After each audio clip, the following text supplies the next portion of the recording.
हे मुनि, आप व्याकुल होकर कहाँ चले जा रहे हो? श्री नारद जी ने कहा, हमारे गुरुदेव बक्सर वाले महाराज जी कहते हैं, भगवान ने पूछा नारद जी कहाँ जा रहे हो? नारद जी ने कहा, चौधरी जी तुम्हारे यहाँ जा रहा था। कहा, भगवान ने कहा, नारद जी चले हो विष्णु के पास जाने का मन बना करके, लेकिन रास्ता गलत पकड़ा गया। कौन रास्ता पकड़ा गया? कहा, ये जिस रास्ते से जा रहे हो ये वैकुंठ का रास्ता नहीं है, तो ये रास्ता तो नरक का है।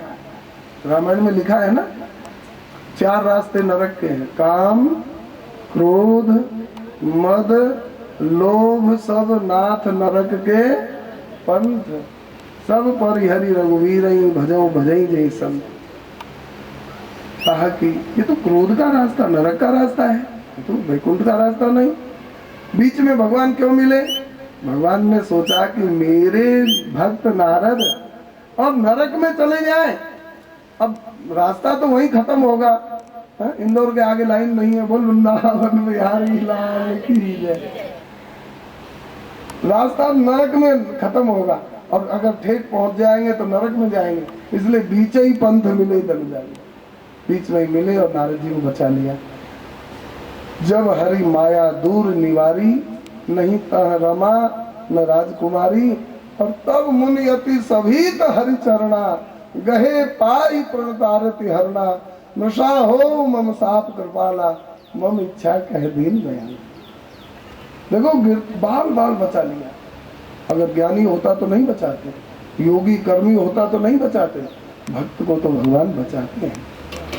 सुन मुनि तोई कहूं सहरोसा, भजई जे मोही तज सकल भरोसा, करऊं सदा तिनके रखवारी, जिम बालक राखई महतारी, जिम बालक राखई महतारी, मोरी प्रौढ़ तनय सम जाने, बालक सुत समदास अमानी, जनहि मोर बल निज बल ताही, तुम कह काम क्रोध रिपुआई, करऊं सदा तिनके रखवारी, जिम बालक राखहि महतारी। नारद जी महाराज से भगवान ने कहा, मैं भक्तों की सदा रक्षा करता हूं। अच्युत शब्द का अर्थ है न च्यवति स्वयं स्वपदात्, न च्यावयति भक्तान इति अच्युतः। जो भक्तों को भी, शरणागतों को भी पतित होने नहीं देते हैं, उन्हीं को भगवान अच्युत कहा जाता है, उन्हीं को सत कहा जाता है।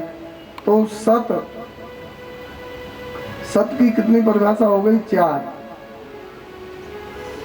और सत को समझने के लिए पहले असत की ओर झांकना पड़ेगा, तो सत समझ आ जाएगा। गोस्वामी जी दोहावली में एक दोहा कहते हैं, ज्ञान कहे अज्ञान बिनु, तम बिनु कहे प्रकाश, सरगुण कहे निर्गुण कहे, सगुण बिना सो गुरु तुलसीदास। निर्गुण कहे सगुण बिना सो गुरु तुलसीदास। देखो, ज्ञान अज्ञान के बिना कोई व्याख्यान नहीं दे सकता है, प्रकाश को अंधकार के बिना कोई बोल नहीं सकता है, निर्गुण को सगुण के बिना समझना कठिन है। अगर कोई समझा दे तो सो गुरु तुलसीदास, तो तुलसीदास जी का गुरु जी है, अर्थात तो हो ही नहीं सकता है। सत्य को समझने के लिए असत की ओर झांकना पड़ेगा। अब स्वामी श्री रामसुखदास जी महाराज का नाम आपने सुना होगा, दर्शन भी किया होगा, इंदौर में भी आए हैं, नहीं आए? आए होंगे जरूर। राजस्थान की विभूति स्वामी श्री रामसुखदास जी महाराज, उनकी वाणी में हमने सुना है, सगुण सत की परिभाषा है जिसका तीनों कालों में भी विनाश नहीं होता है। और असत की परिभाषा बड़ी मधुर और रोमांचकारी चमत्कृत परिभाषा करते स्वामी जी। स्वामी जी कहते असत किसे कहते हैं? कहा सत कहते हैं जो पहले भी था, अभी भी है और आगे भी रहेगा। और असत ये सीधी सी बात है, पहले भी नहीं था, अभी भी नहीं, आगे भी नहीं रहेगा, ये तो है ही। लेकिन असत की परिभाषा करते जो पहले भी नहीं था, अभी भी नहीं है और आगे भी नहीं रहेगा, लेकिन तीनों कालों में से किसी एक काल में आभास मात्र होता है, उसको असत कहते हैं। बहुत समझ की बात है।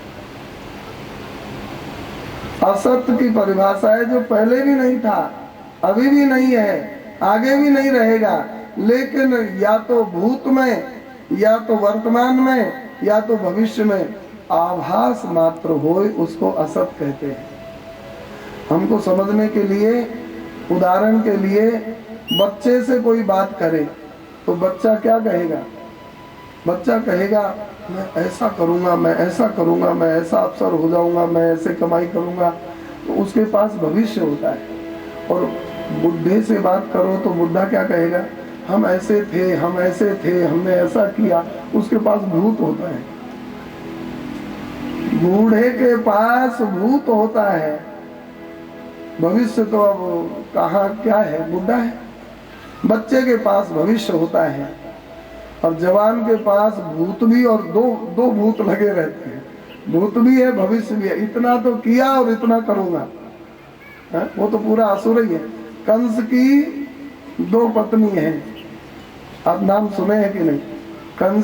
कंस राक्षस है ना, कंस की 2 पत्नी है, एक का नाम है अस्ति, एक का नाम है प्राप्ति। अब अस्ति शब्द का संस्कृत में अर्थ होगा, अस्ति माने है और प्राप्ति माने इतना तो है और इतना और प्राप्त करूंगा। जिसकी ये 2 वृत्तियों में ही आसक्ति है वही है असुर। बोल वृंदावन। अस्ति और प्राप्ति, ये 2 वृत्ति जिनके चित्त में घुसी हुई हैं वही है कंस। लेकिन इतना भजन किया और इतना और करूंगा, यही है भक्तों और गोपियों की परिभाषा है। संसार में अस्ति प्राप्ति है तो असुर, और भजन और अध्यात्म में अस्ति प्राप्ति है तो वही है भगवान का प्यारा दुलारा भक्त। हम और कथा सुनेंगे, हम और भजन करेंगे, हम और पूजा करेंगे, हम गिरिराज जी की परिक्रमा करेंगे, हम अयोध्या में जाएंगे, सरयू स्नान करेंगे, हम गोविंद जी का दर्शन करें। ऐसी ऐसी जो आध्यात्मिक भक्ति की भावना है, ये इतना तो किया और करेंगे, यही है भक्त की परिभाषा।